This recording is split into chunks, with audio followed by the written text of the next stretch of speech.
Good morning again, everyone, and welcome back to the Layers of Design Sketch It Out episodes.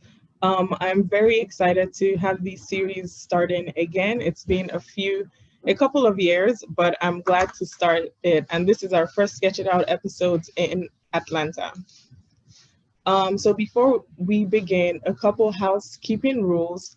First of all, this meeting will be recorded. Everyone's video is, please, if you can, turn off your videos and microphone. We'll have some time at the end of the episode for you to ask any questions you may have. And this episode, the audio of this episode will also be posted on our podcast page, Spotify and Apple Podcasts. As I said, if you do have any questions at the end of the conversation, we will open up the floor to that. Of course, this is our Sketch It Out episode. So the fun part of this is that we will be sketching today with our guests. So if you can, please feel free to sketch and tag us on Instagram at layersofdesign_. And you are also free to use the hashtag layersofsketches. Don't forget to connect with us on Instagram, LinkedIn, Pinterest, and most social media platforms. And we appreciate every listen, like, share on our podcast through Spotify, Apple Podcasts, and our website. So as I said, this is the Sketch It Out episode hosted by Layers of Design. And what we do here is that we bring in inspiring guests and have intriguing conversations while sketching a building of their choice. First, I would like to say a huge thank you to Barry. Barry, we're actually in the Barry showroom in Buckhead, Atlanta. We have a beautiful view, and Barry they sell office products, and I think if we do get the opportunity, we'll have Stacy to come on later on to just tell you a few things about Barry. So we just want to say a huge thank you to Barry for being our location sponsor for our Sketch It Out episodes. So before we really get into the episode, I wanted to introduce you all, if you haven't seen it yet, to our first live event in Atlanta, which is coming up on June 22nd. And this is called Architecture and the Culinary Space. The whole idea for this event is to connect architects and the public by having an intimate dinner with about 20 people. And our first event will actually be located at the By George restaurant in the Candler Hotel. And we'll be speaking to both Clayton Daspit and Callie Harris, who were the architects and interior designers of the space. And they'll be telling us their experience, and we'll just have dinner with them, trying to see from an architect's perspective what it's like to have dinner as an architect. So please feel free to join us. Tickets are live now, so you can visit our website, layersofdesign.online, or go to our Instagram page to keep up with more information. So this brings us to our episode today. So today I have with me Michael Tchouaffé. Welcome to this episode. I'm very grateful to have you on here. So before I give Michael the floor, just a few things. Today we will be talking about how different educational backgrounds inform design thinking. And Michael is actually our first guest in the Global Architects series, which is a theme where we interview different architects that have either studied in different cities, and then they're now practicing in a different city from which they studied in or they were born in. So I am personally grateful to have you on here. Welcome. Thank you, babe. Glad to be here. Of course. So let's kick it off by telling the audience a bit about yourself and your experience. Well, my name is Michael Tchouaffé, and I am an architect here in Atlanta.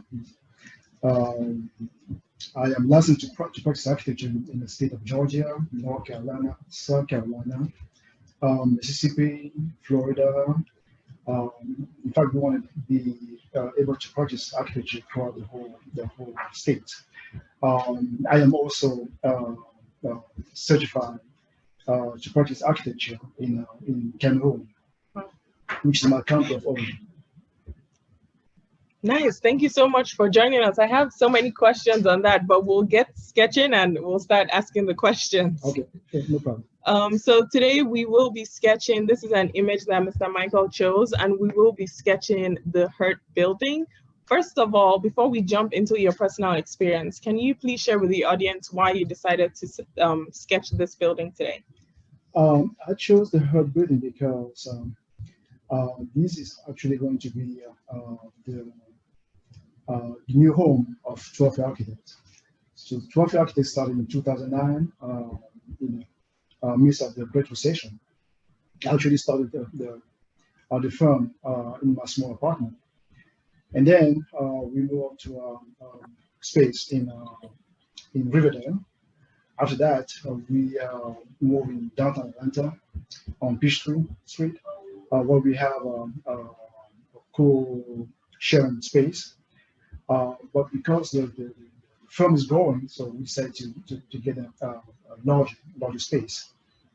And I happen to know about the Hurt building because that's where AI Atlanta, AI Georgia, is headquartered. And also, this building actually symbolizes the philosophy of my entire, design, journey, basically. So why? Uh, this almost like a building that was designed maybe around the 18th, 19th century, and that comes straight from the philosophy of form, follow, function. That philosophy was put in place by Louis Sullivan, who was a great American architect. And the idea behind it was that a building should be able to show its function. So what you design, you don't design in the vacuum. So a building should have at least three parts: the base, very solid, which is almost the foundation of the building, the body of the building itself, and then the top. So you can clearly see that in this building. Also, this building was renovated, I think, in 1985, and also recently, maybe in 2010, if I'm not mistaken. So you actually have the old concept of architecture, and then the modernist idea of architecture inside the building. So we like it very much, and we're so happy that we have a space in there. Definitely. Thank you so much for that rich history. I've been actually going to this building once a month for the past year and a half because of the AIA board meetings. They're held in the office on the first floor. And it truly is a beautiful building, but I didn't know so much about the building. Yes, and it's called the Hurt building because the developer will actually work on that on making this project happen. It's named Hurt. Oh, wow. Wow, very nice. Well, everyone, if you please, if you are more than welcome to start sketching, and we'll also be doing some sketching here as well as we talk. So back to your experience, you mentioned that you're licensed in a few different states and also in Cameroon. What drove you to getting your license in these different states? Well, if I can give you a little more of my background. So I was born in Cameroon, raised in Cameroon. My father was a strongman, shrewd businessman, and he was also a very, very compassionate man who really thought highly about his family. He was a coffee farmer. He was a coffee industrial. He also had he owned a hotel. And during the downtown, when the the workers of the farm didn't have that much work to do on the farm, so we used to use them to work on buildings. So my father used to build a lot. He wasn't a builder per se, but he was an architect also. But I can say that he has that in his blood. And so because of that, I spent my childhood mostly on the job site, during vacation. So I used to follow my father all the time. And by doing so, I kind of caught the virus of construction. So I really love construction so much, and I wanted to be involved in construction. And then my father also hired a civil engineer to help work on some of his projects. designing those projects. Back then, there wasn't any school of architecture in Cameroon. There was only one school, polytechnical college, and that engineer came from that school. So, and I wanted to be a civil engineer because that's all I knew. That's all I could see. So my father told me that maybe I need to stick in get a general education, and then later on, if I still want to be involved in construction, then I can do so because construction workers or contractors were not that well viewed back then. So anyway, you need to say that I was fortunate that my father sent me in France to finish high school. So when I went there to finish high school, I was in the Catholic school. And one day the dean of the school called me in his office, and then we started talking. He asked me what I'd like to do during my spare time. So I told him that I'd like to just, go and walk down the streets of Paris and just look at big buildings, especially historic buildings, and they just marvel. So I really love that so much. And after we talked for a few times, we said, okay, but have you ever considered architecture? And at the time, I had no idea what architecture was. I said, well, okay. So he advised me to get into architecture school. So that's why I went into architecture school, which is why, I'm an architect nowadays. So when I went to architecture school, it's maybe a long story, but I'm going to try to make it short. So I did not know how to draw, and I had to compete with my fellow students who I've been drawing almost since they were little people. So I had to learn how to draw because I didn't know how to draw. One day, my studio professor called me and then told me that he didn't think that architecture was for me. That maybe I should go and try something else, law school, go to medical school or something else. But I'm saying, you're very bright, but I don't think that you can be an architect since you don't know how to draw. So what I did was to go to architecture school during the day and then learn how to draw, at night, basically.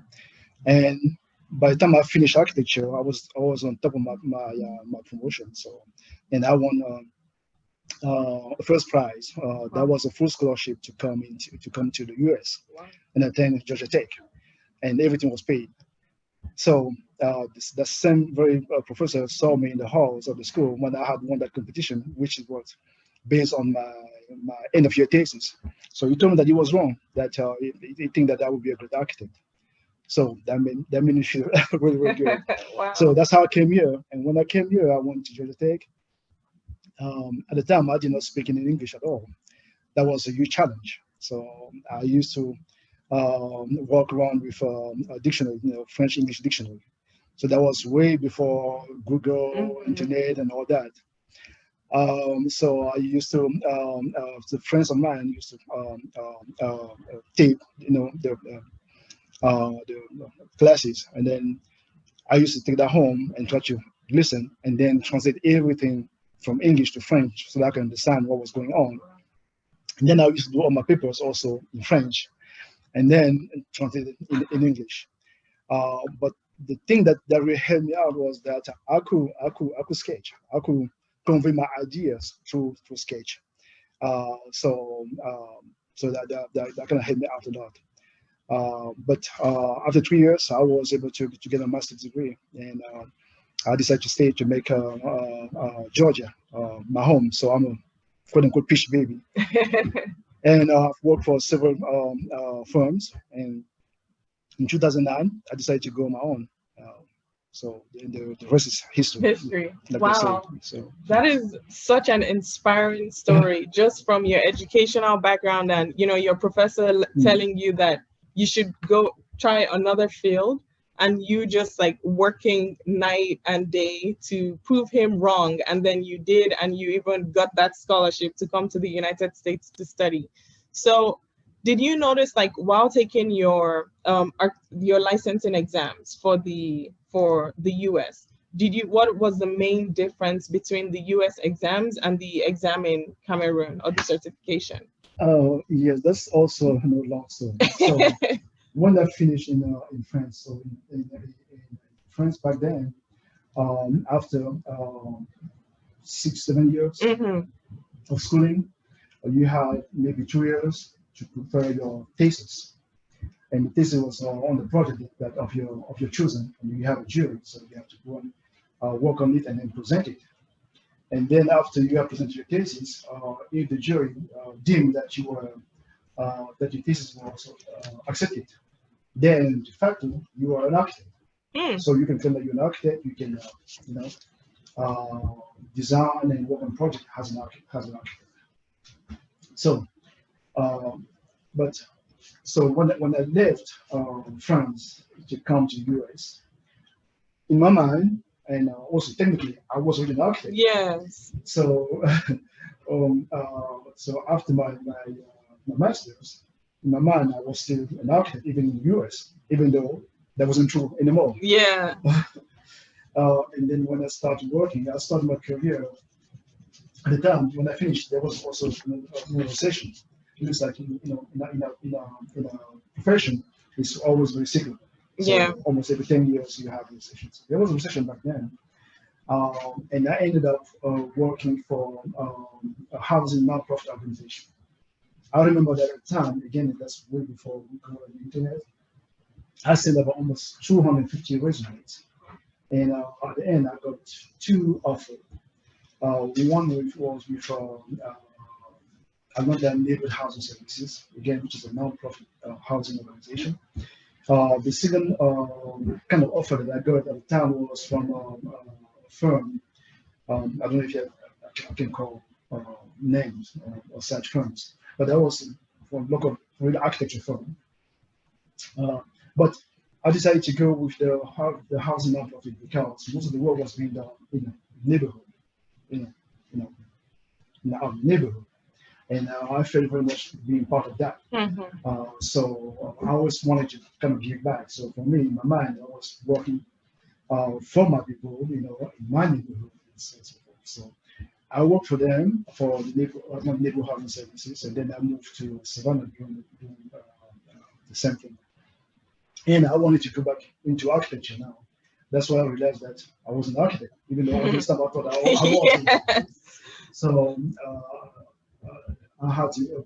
So when I started filling all the paperwork to go to take the ARE, they told me that because we need a training.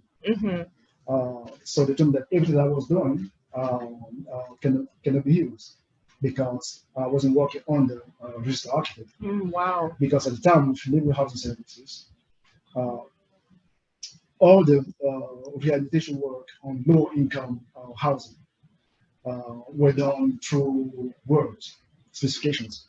They were like, they used to write it out, saying you have to move the wall on the side of the house to the north side of the house, and so on and so forth. So, and the contractor was getting on job site, reading what was written in the specs, and then there was other mistakes, which means that there were a lot of change orders. So when I came in as an architect, in my mind, so I advised the director that I can provide some drawings or pictures that also worth at least 1,000 words. Yeah. So I started doing design for them, and that really helped them a lot. And because of that, I was also moving up in the organization.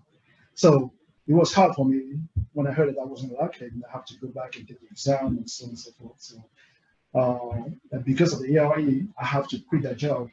Back then, I was well paid. I was making good money.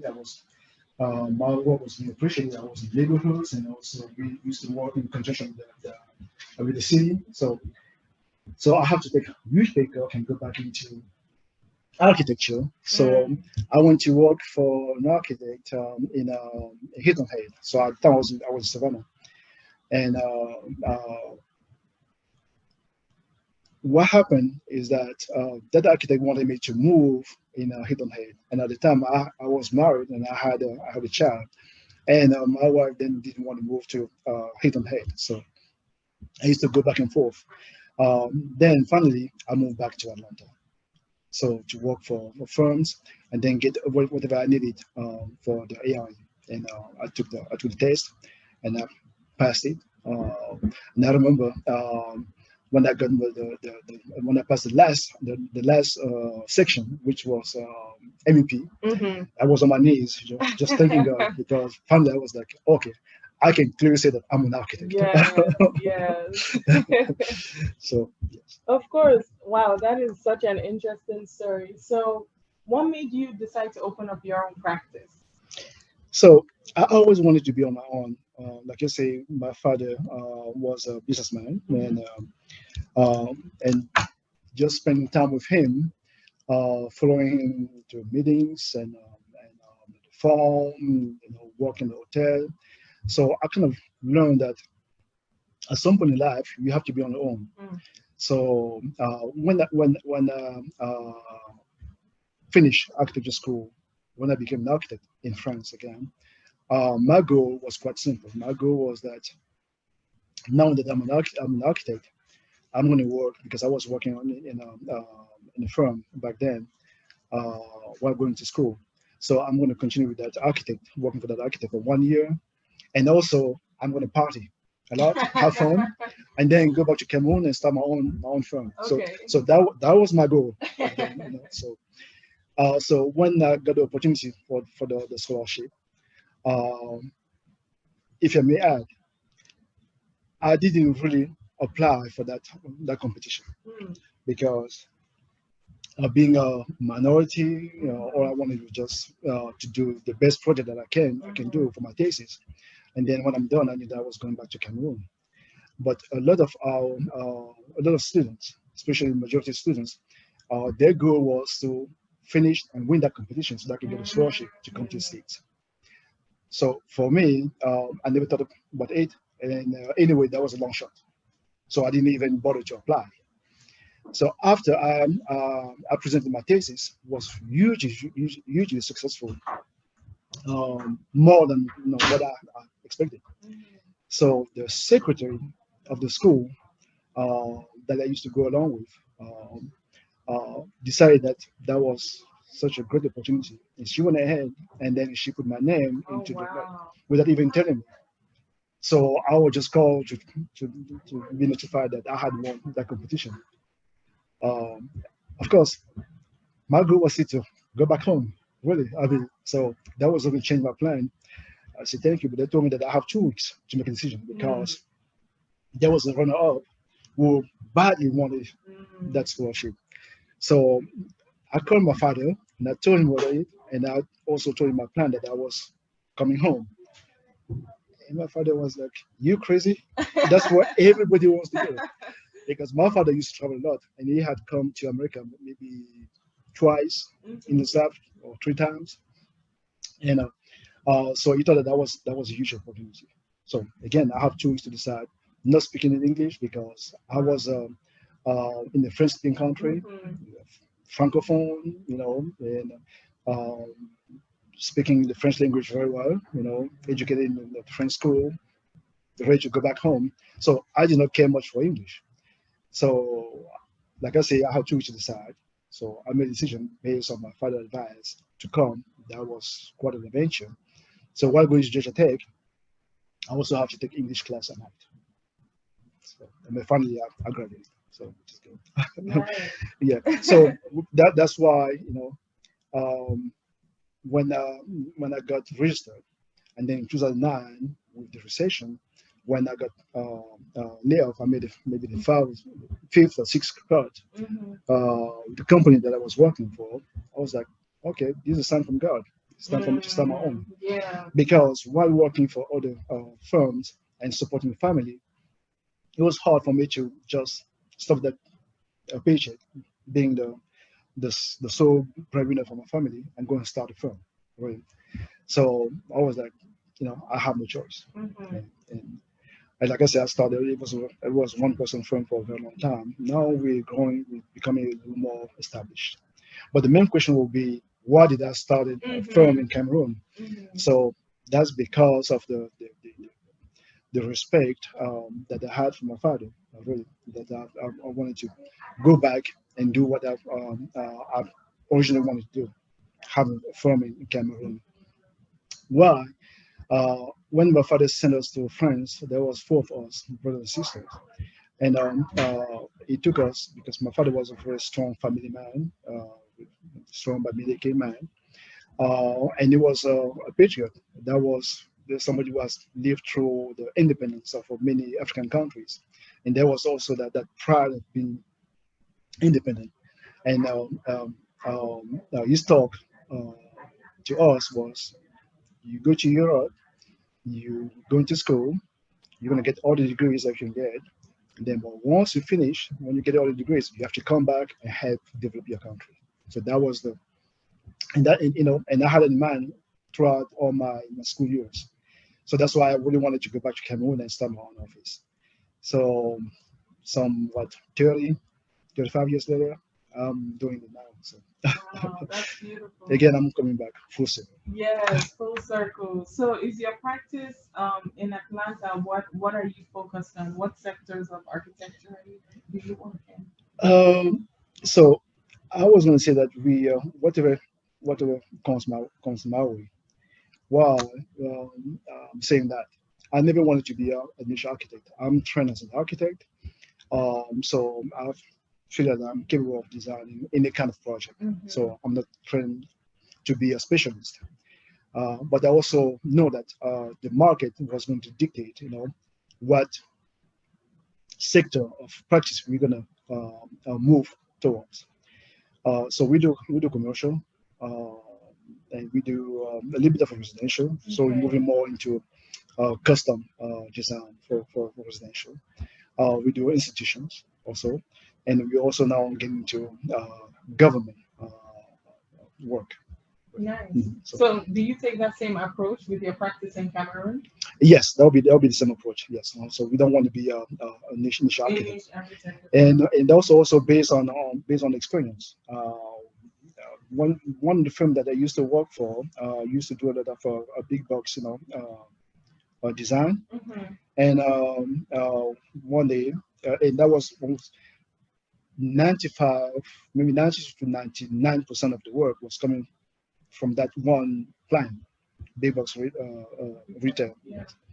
And when the ownership or the upper management of that retail changed, so the new management came in and they decided to go with another architect. Mm. So this firm overnight lost, I would say, 60% of its work, and they have a lot of people working for them, a lot of mouth to feed.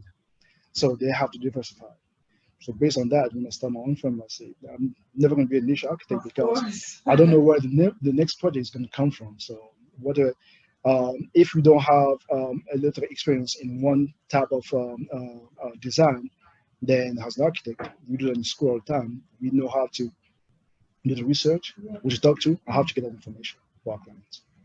Very nice. So how has your different educational backgrounds, studying in Europe and then in the States, how have you integrated some of those, I guess, some of those ideas or different styles into your practice now?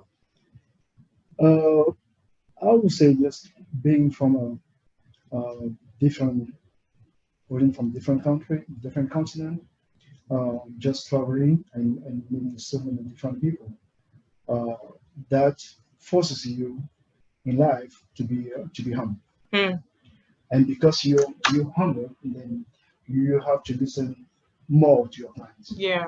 which means that you don't come in as a big shot architect that know I have all the Everything. answers, Yeah. so great.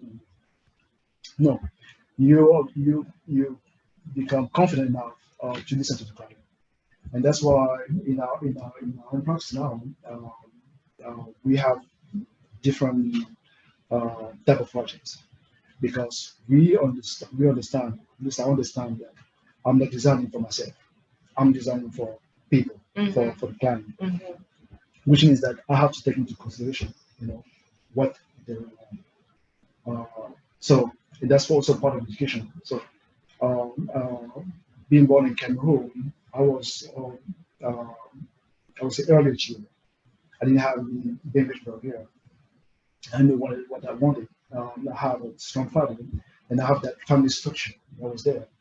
When I went to France, again, I didn't have that language barrier. Even when I went to art school, even though I have some challenges at the beginning, but at the end, you know, I was still an early achiever. So, but when I moved to the States, things start to change because I have that huge language barrier, meaning that I could not express myself the way I needed to. Yeah. And because of that, usually when you don't speak an English properly, no matter your level of education, it's always a challenge because people assume that, maybe you don't know what you're talking about, so you cannot express it. Yeah. So, which means that I have to spend more time listening than talking. And that quality, I think I still have it today, even though my English has been better. But I always have to make sure that listening quality that I have, that I keep listening more and then talking. Yes. I think that's so important too, as architects and as people in general, to spend more time listening than talking. That's very true.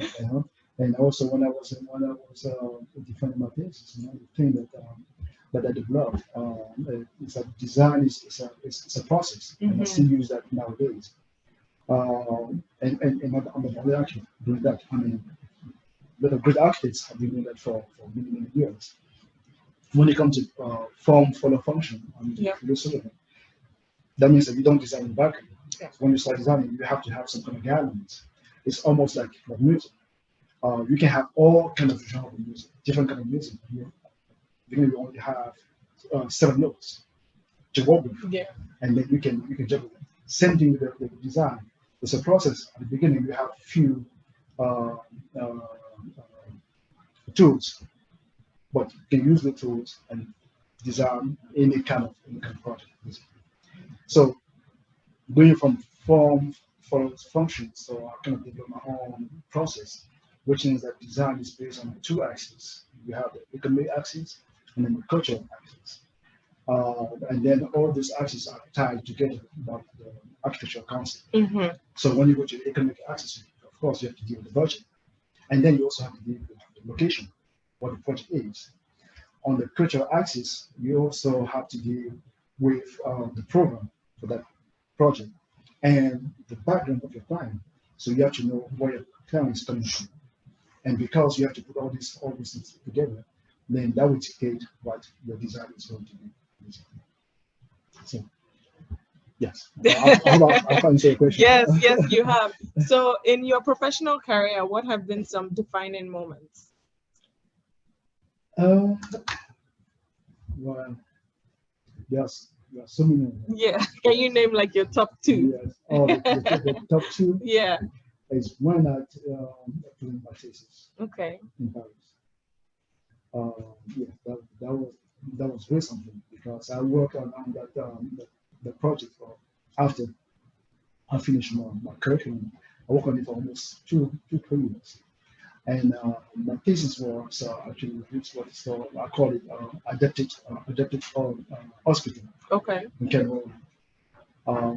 So and I wrote a whole thesis, almost 60, 80 pages on that.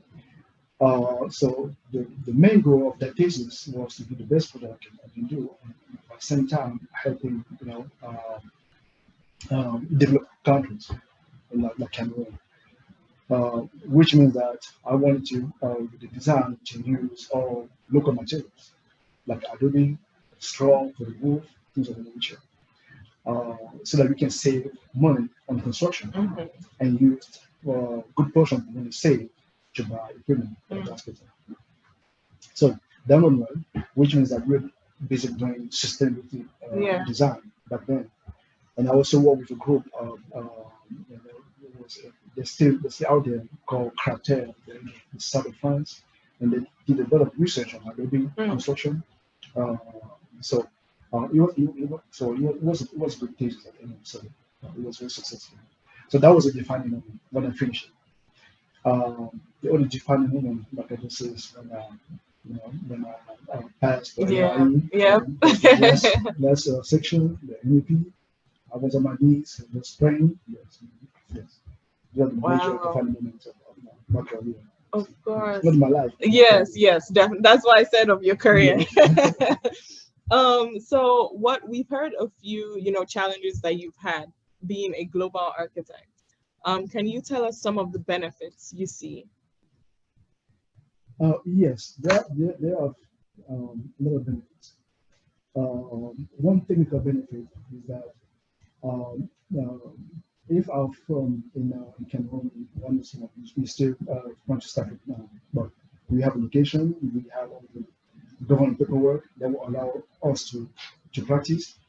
So once we start, if we have a project here, a good project with the times on, so during the day of the year we work on the project, and by the time we go to bed, it almost would be daytime in Africa. They could work in some projects. Things like almost 24/7. So that means that we can be more competitive in terms of them meeting deadlines and also in terms of being financially competitive cost-wise. That's one benefit. The other benefit is that architecture has become more and more international. So you cannot design in a book anymore. And if you can draw ideas from different parts of the world, especially in Africa, um, there's a school of architecture in Cameroon now. Your architects also have a lot of ideas. So if you can draw from ideas from different parts, people from different backgrounds, that would be so that would help us. Nice. Well, this has been such an inspiring conversation. Just getting to know more about your experience, your background, and the work that you do. So before I wrap up our live conversation, my last question to you will be, do you have any advice for young aspiring global architects, or, just young architects in school, or maybe they've graduated and they're now practicing, and they're just looking to make the leap to another country, and they're a bit scared, to make that jump? Do you have any advice for them? Yes, I would say don't be afraid. The world is so small now. I mean, with the internet, with Zoom, and we can be almost anywhere in the world. And plus, even though that could be challenging and maybe intimidating to travel, but the more you travel, the more you understand the world, and again, you become more humble. And because you become more humble, you become more compassionate, and you look at things differently. You look at architecture differently. You look at people differently, and that's always a plus. So I would say, don't be afraid. Just go out there, and draw. Yes, whatever Definitely. it is I want to draw, just draw. Thank you so much. This has been such a great conversation. So right now, I know we didn't get enough time to sketch, but as we kind of wrap up our sketches here, I'm going to throw it out to the audience. If anyone has any questions, please feel free to leave it in the chat box or unmute yourself.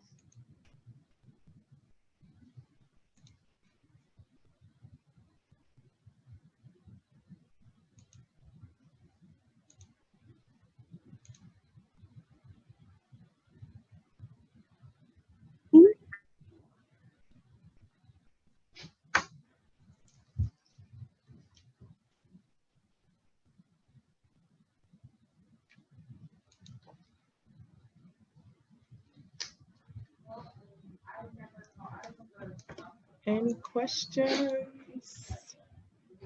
Anything at all? From his experience to schooling in Europe or in the States, or anything you just want to know about his practice?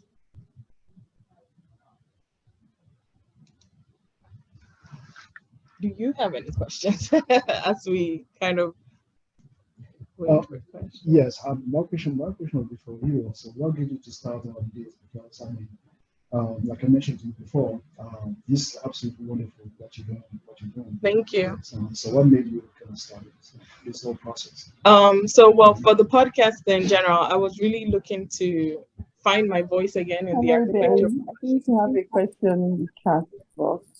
Hi, hello. That's my mom. Hi, mom. Yes, Hello. please go ahead. In the chat. Oh, there's one in the chat. So this is from Oluwafola Komi Oyeleke. Hello. thank you for joining us today.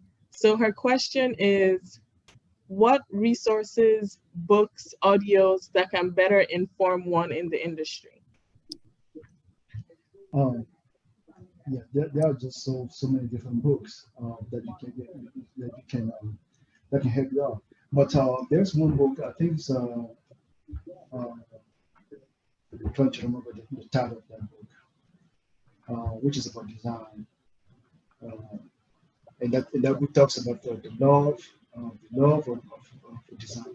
But also, anyway, AI has a lot of materials. There's one called the Primer that deals about with the global practice architecture.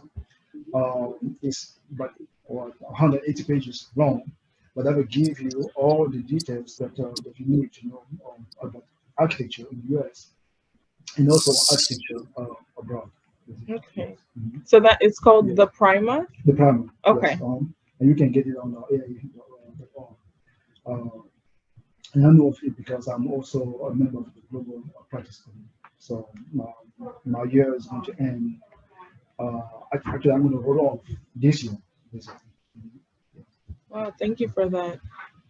So just to quickly answer the question you had asked me, I really started this to, like I said, find my voice, but also to seek out different experiences of different designers, architects like yourself, to really get inspired and get one-on-one insight into, you know, your experiences and what it will be like to be an architect. So that I've been doing this for about 4 years, and this is the first year I started thinking about themes. And this global architect theme, I think this is going to be one of my favorite, Okay. just because I can really relate to a lot of, you know, global architects, so to speak.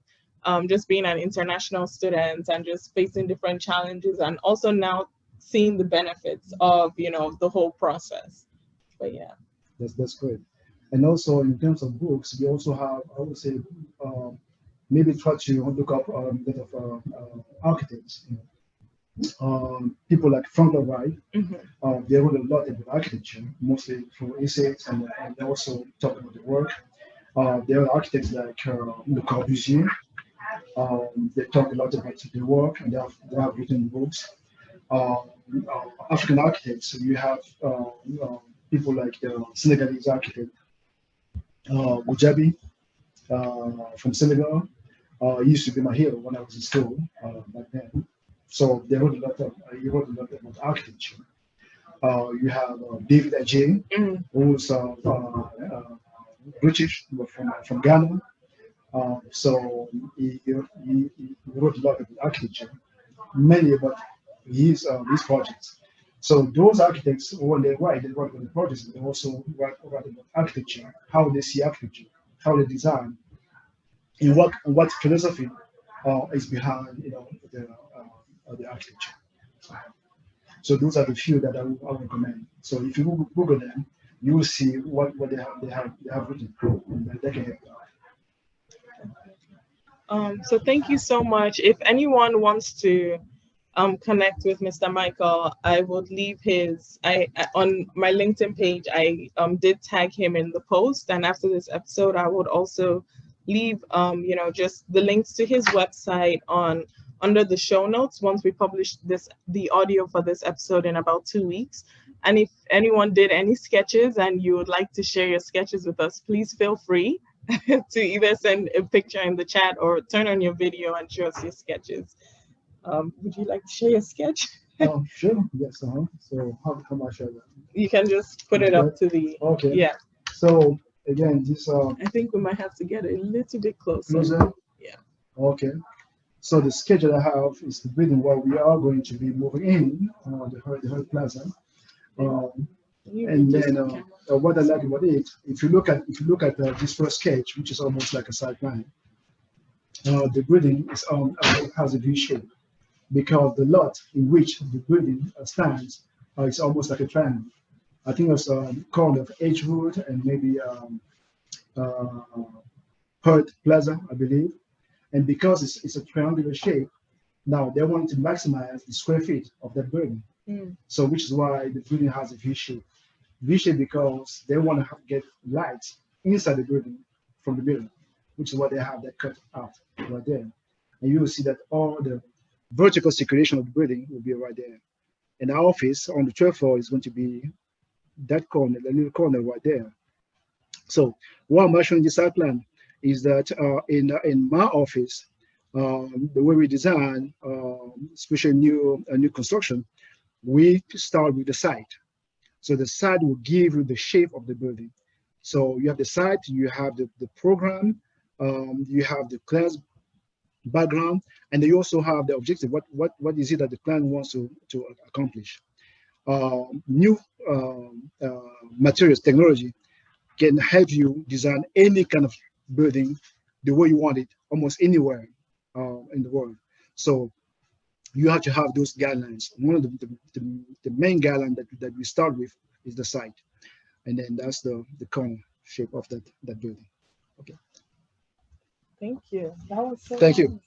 This is my sketch. I'm not sure if you can really see it, but I'll post it on the Layers of Design Instagram page. But it was just a really quick sketch that I could get in while we were having the conversation.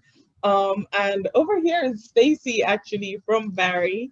Would you like to say a few things about Barry? Sure. Thank you guys so much for coming. This was like really cool to watch you guys sketch because I'm an interior designer, but I'm not very good at it. I can sketch and I ain't sketching like that. So that's fantastic. But welcome. I'm so glad you know how much I love you. And it's been a pleasure meeting Michael today.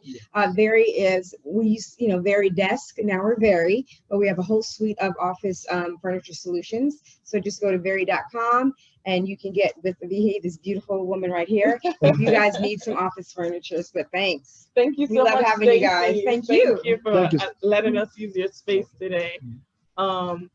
And this comes to the end of our live episode. Again, just a reminder that our first live event in person will be on June 22nd. So if anyone is interested, please follow us on Instagram and head over to our website to find out some more information. And again, we just want to say a big thank you to the audience, to all our participants with questions that came in, and of course to you, Mr. Michael, for being here today and sharing your experience with us. So thank you so much. Thank you, Billy. Thank you for inviting me. Of course. Have a great weekend, everyone. Yeah, take care. Bye.